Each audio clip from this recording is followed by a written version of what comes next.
Hello, this is Jeff Brown on my last day of school here. I already brought Master Uguay home this summer, so he's not here for my video today. Today I wanted to talk about labels. Now, so many people tell me that you don't need labels. You should just be yourself. Look, I'm just gonna be myself. Peter, no one wants that. Dude. But us neurodivergents know that being ourselves oftentimes doesn't get the best response. Can I help you? Something's wrong with you. Really. You're wasting my time. How are you gonna get him off, nerd? What a freak! He wants to be smart, but that's lame! So we've been told many times what's wrong with us, or we tell ourselves what's wrong with us because we don't fit in with all of the people. Have you ever felt like you were a little bit different? Like you had something unique to offer the world if you could just get people to see it?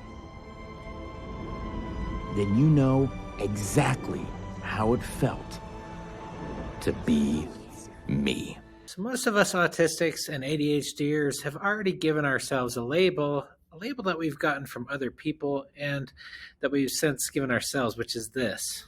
I look around at us. You know what I see? Losers. That's where a label like autistic or ADHD actually can help because it gives us permission to be different. Kind of like the difference between penguins and other birds. Another analogy that I really like that I found online is this. Why do you need a label? Because there's comfort in knowing you are a normal zebra and not a strange horse. Because you can't find community with other zebras if you don't know you belong, and because it's impossible for a zebra to be happy or healthy, spending its life feeling like a failed horse. So changing the label from loser to autistic or ADHD gives us permission to be able to find ourselves and change the narrative. I mean, like, folks who have lost stuff. And we have, all of us. You know how different. For many of us, it gives us permission to stop hating ourselves. Different, not less. Different, but not less. Let me give you a couple examples about how helpful it was for me and my family.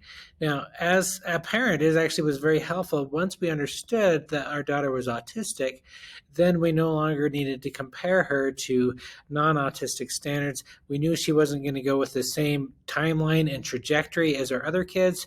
We no longer needed to ask, well, why does she not understand these kind of things or things like that? We were able to accept and understand her for where she was at because of the label.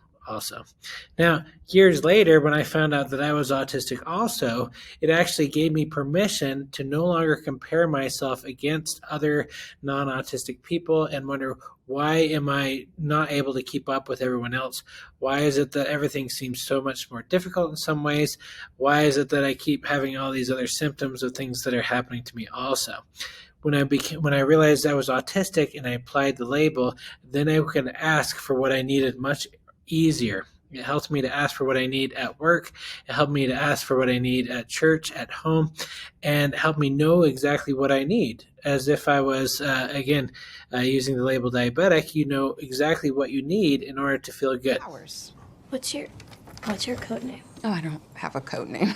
We'll workshop it. No, thank you.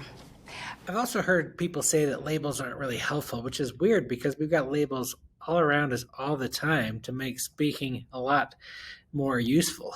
For instance, diabetic is a label that we use all the time. Nobody seems to have a problem with that.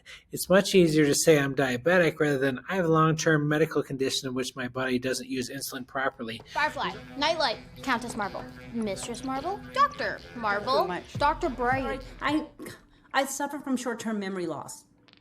You don't remember what we were talking about? Again, the label helps you to have appropriate expectations. Otherwise, you end up with people who do this to you, including yourself. Go get help. You know what you can do, Dory? You can go wait over there. Go wait over there and forget. It's what you do best. So that's why autistics and ADHDers like labels. They actually really help us to have self-acceptance and be able to understand more what's going on. The jewel of Morro Bay, California. She was right. Looks like Dory can do something besides forget. Thank you, Nima. Thank you for that. A couple other things that you should avoid saying is everyone's on the spectrum. Because, first of all, that isn't true. Not everybody's on the spectrum, and part of it is a misunderstanding of what spectrum means. The spectrum really isn't linear like we originally thought. Spectrum is more of a wheel, where there's different ways in which autism affects us in different ways. If you've met one autistic because of the different ways it interacts with our brain. Not everybody is on the spectrum, just like not every bird is a penguin, or not every horse is a zebra. Nova, supernova girl, spectrum, spectrum vision. Vision! Oh, wait, no, sorry. On a side note, Monica Rambeau actually goes by Spectrum in many of the comics. So just want to remind you to subscribe and like. Take a look at my other videos. I have a lot on neurodivergence and also on relationships and child development type things. You can check out my website at jeffbrownsclassroom.com to see a lot of these resources.